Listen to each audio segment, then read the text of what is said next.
Here with more great spots to add to your Connecticut bucket list is our friend Kathleen. The last time you were on, you gave us so many good places, many of which, like, we're creating a running list now. Like, okay, if Kathleen went here, like, we've got to go and check it out. I love that. The first place, all about the food. Yes. Tell me a little bit more about it, because I hadn't heard of this restaurant. Yes, me neither until recently, and it's quickly become one of my favorite spots in the state. If you're looking for authentic Italian cooking using generations-old family recipes, you have to check out 745 Osteria in Old Saybrook. Okay. Antonio Supa is the owner. His family used to own Delmonico's on Worcester Street in New Haven. So now he's continuing. So you know he's the real deal. Exactly. So he grew up in the restaurant industry. Now he's continuing his family legacy. He still wanted to use his family recipes, so he opened his own restaurant in Old Saybrook. This place is great. They make a bunch of Italian classics, but what I think makes them really unique is their chefs are Neapolitan pizza certified, which is an official pizza certification. I know, right? Okay. You can read all about it on their website, but it basically means that they're using the authentic techniques and sourcing ingredients from specific regions in Italy. So you just know it's going to be good. Absolutely, and I didn't eat breakfast this morning, and now I'm starving looking at your video.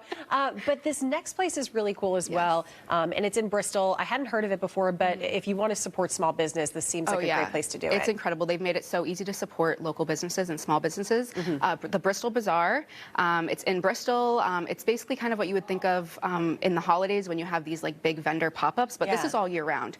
So it's really great. It's started by a husband and wife team, Kara and Eric. They also own Dusty Dude Woodworks, which is a small Bristol business, beautiful woodworking. But one of their passions was to help small businesses like themselves. So they opened this incredible space. It's over 50 vendors. They're also rotating, which is great. There's always something new, but they have jewelry, clothing, baked goods, plants. They also host classes and workshops. So I think they're doing a calligraphy for St. Patrick's Day. I did a loom making workshop, super cool. And something I think a lot of people will be excited about is Yellow King Brews just opened up in that space as well. Oh my gosh. So you can get your coffee fix, and their coffee flights are actually being served on handmade wooden flight boards made by Dusty Dude Woodworks. So it's awesome. I love that so much. And you mentioned the rotating vendor aspect. That's got to be a great opportunity for first-time business owners to get their chance to interact with the community and to be seen. And I have to imagine when you're making these videos as well, like that's huge for some of these businesses to get that shout out. Now, we were chatting before the show started. I actually had the opportunity to go to this next restaurant. It was delicious. Oh yeah, it's great. It's another one of my new favorite spots. It's called Puente Pub in Unionville. It's another husband and wife team. They are the sweetest. They make Latin and American cuisines. So Chef Luis was actually the executive chef for the governor of Puerto Rico, which is really cool. So he's using all of his skills from there. And then his wife, Carrie, is an artist and a bartender. So you can see some of her works of art in the restaurant. She's made it really beautiful. It's just filled with sunlight and plants, and it makes it feel like spring, even though we're not quite there yet. And she also designs their craft cocktail menu, which is beautiful. And they host events. They're really well known in the community for their paella classes, so definitely check that out. Oh my gosh, tell me more about that. Yeah, so how do you sign up? So you can sign up on their website, and they also have it on their Instagram. They sell out quickly, so make sure you're looking for when they drop. But yeah, it's super cool. They make a huge paella, and it's a very intimate dinner. I think it's around 20 people, but I'm not quite sure about that. They have it indoors in the winter and then out on the patio in the nice weather, which is really fun. Oh my gosh, that sounds amazing. And then last but not least, we're heading to the Shoreline. Tell me more about this. Yes, so I'm sure a lot of people have heard of Just Mystic. It's a great apparel brand.